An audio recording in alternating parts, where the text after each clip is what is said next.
তুমি সাগর জলের মাঝে ভাসিয়ে দিলে, ভাসবো চিরকাল ব্যথারে জলে।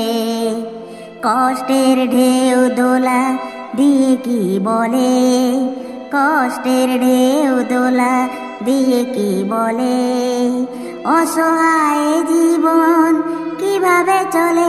তুমি সাগর জলের মাঝে ভাসিয়ে দিলে, ভাসবো চিরকাল ব্যথারি জলে।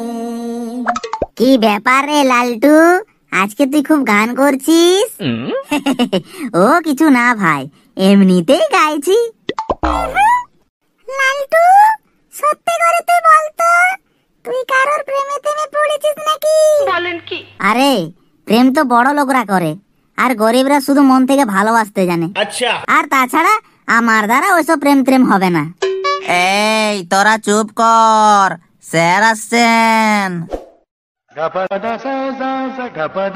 Good morning sir. Good morning, সবাই বস। আজকে তোদের জন্য একটা খুব ভালো খবর আছে। কেন স্যার, আপনি কি মাস্টারের চাকরিটা ছেড়ে দিচ্ছেন? হারামজাদা, এই বয়সে চাকরি ছেড়ে দিয়ে কি বাড়িতে বসে বসে ঝিঙে চুলবো? শুধু ঝিঙে কেন স্যার, বাজারে তো এখন অনেক সবজি আছে, পটল, আলু, উচ্ছে, আর আপনি চাইলে শশাও ছুলতে পারেন, এখন তো দামও কম। দেখ ফটকা, আমাকে রাগাবি না বলে দিচ্ছি, না হলে তোদের কপালে আজকে কিন্তু খুব দুঃখ আছে। হ্যাঁ স্যার, কপালের আর কি দোষ বলুন, 4 কড়ার কপাল, তাও আবার 6 জায়গায় ফাটা।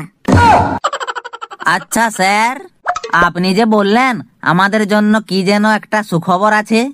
আরে হ্যাঁ হ্যাঁ, এই গাধাদের জন্য তো ভুলে গিয়েছিলাম। শোন তাহলে, আজকে আমাদের স্কুলে শিক্ষামন্ত্রী আসবেন স্কুল পরিদর্শনের জন্য। কেউ বদমাশি করবি না বলে দিচ্ছি, ঠিক আছে? ঠিক আছে স্যার। আরে আসুন আসুন মন্ত্রী মশাই আসুন। আমাদের কি সৌভাগ্য যে আজকে আপনার পদধূলি আমাদের স্কুলে পড়েছে। হ্যাঁ হ্যাঁ, হয়েছে হয়েছে, এত চাপলুসি করার কিছু নেই। তো বাচ্চারা, ইনি হলেন আমাদের শিক্ষামন্ত্রী। তোমরা সবাই নিজের নিজের পরিচয় দাও। থাক থাক বাচ্চারা, পরিচয় তো পড়া হবে, আগে তোমরা বলো, মাস্টার মশাইরা তোমাদের ভালোভাবে পড়াশোনা শেখাচ্ছেন তো? হ্যাঁ স্যার, স্যাররা খুব ভালোভাবে আমাদেরকে শেখাচ্ছেন। বাহ, বেশ বেশ, খুব ভালো। তাহলে তোমাদের আমি কিছু প্রশ্ন করছি, দেখি তোমরা কেমন উত্তর দিতে পারো। আচ্ছা, তাহলে তোমরা বলো তো, বাবর ভারতে কখন এসেছিলেন? স্যার, আমি তো ওনাকে আসতে দেখিনি, হতে পারে আমি যখন বাথরুমে ছিলাম তখন এসে ফিরে গেছেন আবার। ওরে বাপ রে বাপ, স্যাররা তোমাদেরকে এইসব শিখিয়েছেন? কে স্যার, আপনি কি এসব শিখিয়েছেন বাচ্চাদেরকে? মানে না স্যার, আমি তো এইসব শেখাই না, এরা নিজেরাই নিজেরা বলছে। ঠিক আছে, পরে দেখে নেবো আপনাকে।